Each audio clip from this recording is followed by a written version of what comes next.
Well, hello everybody. Welcome to P.B.M. Money. Today, I'm going to talk about, should I buy a project? Now, as you know, if you've been watching our channel, this year is the year we're going to buy a rental house for cash. So, when I started thinking about it, I started thinking, if I could get in with less cash, that would be a good thing. So I started looking at less expensive rentals, and I just did not like what I was seeing. It was nothing but a bunch of junk. So in the last month or so, I've looked at a couple of projects. Now the first one was way too much work. I mean serious work, plumbing. You'd have to gut a couple of the rooms right down to the studs to start over. I mean, that was some serious work I wasn't prepared to do.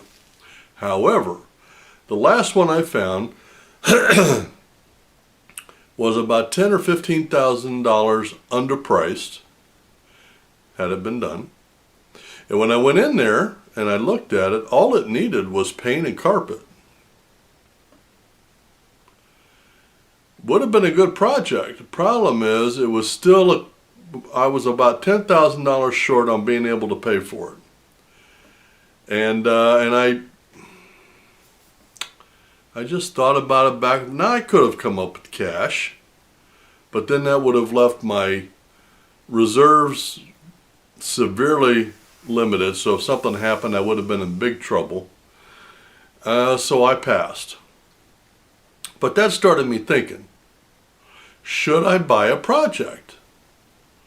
Now 20 years ago, a project would have been not a big deal. All I would have had to do was buy something like that house I just talked about and then just work on the weekends.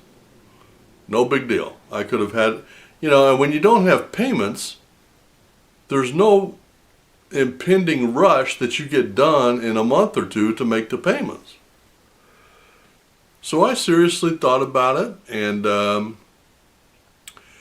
so then I made a list of the questions that I needed decent answers for before I could honestly say, should I buy a project? And the first one was cash versus financing. Now, in my situation, financing is not possible because of my income to debt ratio. However, for a lot of people, that would be an option. And it really depends on how much cash and how much financing. I mean, if you make a lot of money, then financing is not a problem. That's probably the way to go. If you don't make a lot of cash, then financing is going to put you under the gun to make that first payment. If you can get it done and rented before your first payment is due, then it's probably a good deal. Otherwise, you're putting a lot of pressure on yourself. Secondly, how long is it going to be vacant while I'm redoing the inside? Now, again, if you're financing, it can't be vacant longer than 60 days because you got your first mortgage payment due and that's coming out of your pocket. But if you pay cash, there is no rush on you getting this thing rented. Again, depends on how much time you've got, how much money you've got, but those are questions that need to be asked. Now the third question is the equity. Is the equity, when you're done with the project, is the equity going to be enough to make it worth your while? Now that particular house I was talking about, I could have probably redone that thing for about $7,000. Now, the question I have to ask myself is $7,000 enough to pay for the equity that's going to be in that house when I'm done? And the answer for that property was yes.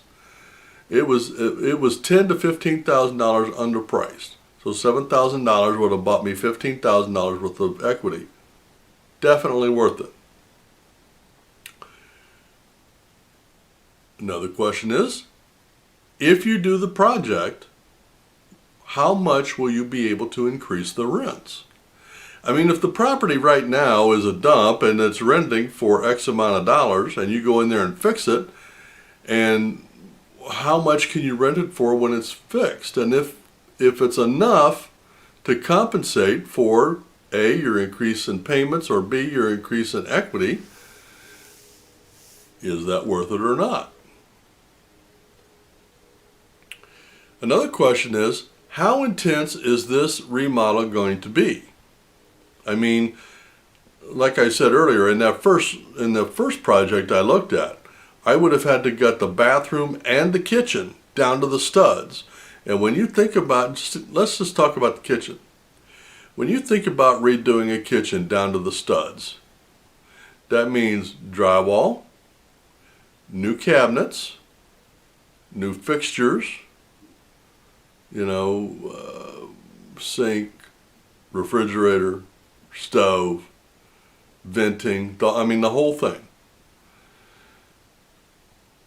That's intense. I mean, and if you're a contractor and you've got a staff that's going to be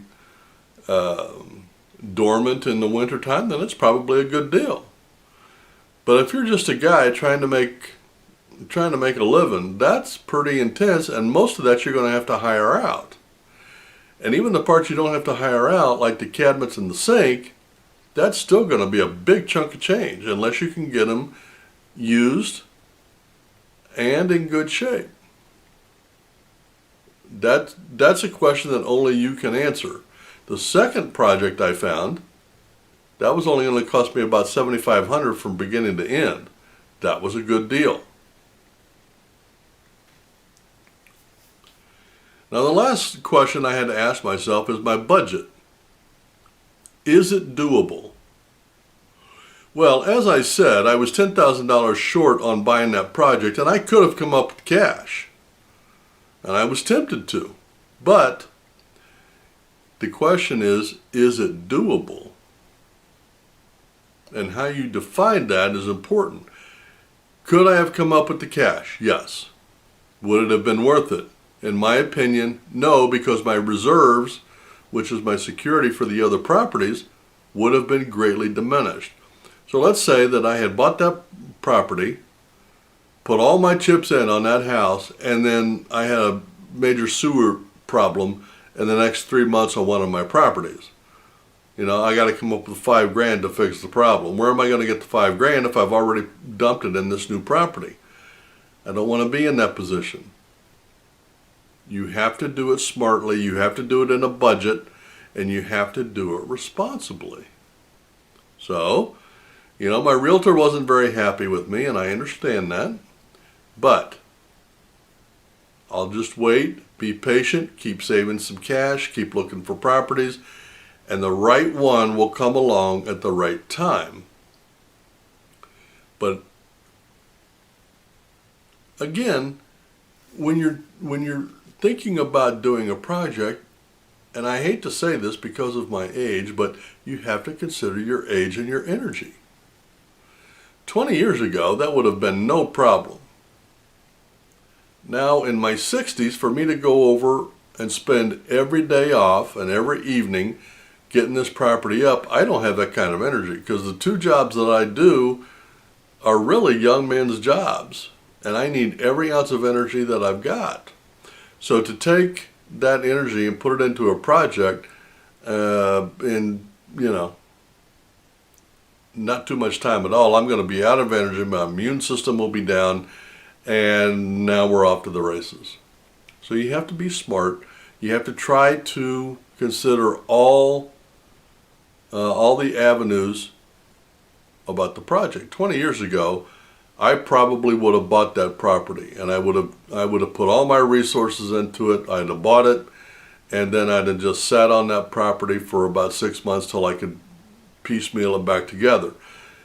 And it probably would have been okay, because my other properties are in pretty decent shape as we sit here and talk. However, I'm not willing to take that risk now. First off, I don't have the energy. Secondly, I don't like having my other properties exposed for the sake of one property. I'll buy other properties. There'll be more time, there'll be more properties, there'll be more deals. I just have to learn to be patient. And I think that's what I'm being taught, how to be patient. So when you ask yourself, should I buy a project? The answer is not that simple, because an easy project for you might not be for me. I got a buddy of mine who's about 30 years younger than me, and he buys houses that are just dumps. And he strips them all the way down and redoes them in 60 days. 60 days. And that includes plumbing and electrical and everything. 60 days. And he does it by himself. So he's very talented, very good. That project he could have made a lot of money on that project. Me, on the other hand, I don't have that kind of time. And I don't have that kind of energy, and I don't have that kind of money to just do that. But these are some of the questions you need to ask yourself, and you need to come up with good answers. And if you answer that you can, then I strongly suggest that that's, in the old days we called that sweat equity. You know, for me, I call that increased rents, income. That's the name of the game for me right now. It's not about equity, it's about cash flow. However, I'm not willing to do the things that most cash flow landlords do. I want to do it in a responsible, godlike method. I want to buy a decent property for a decent price. I want to rent it out for a decent rental and take care of my property decently. It's not all about the cash. These are answers you need to come up with for yourself. But I wanted to broach a subject because once I thought about going in there and doing a project, I had a lot of questions. And I needed to look at each one of them individually, and I wanted to bring it to you so that you can look at the project and say, should I buy a project? Have a great day, a great week, and happy investing.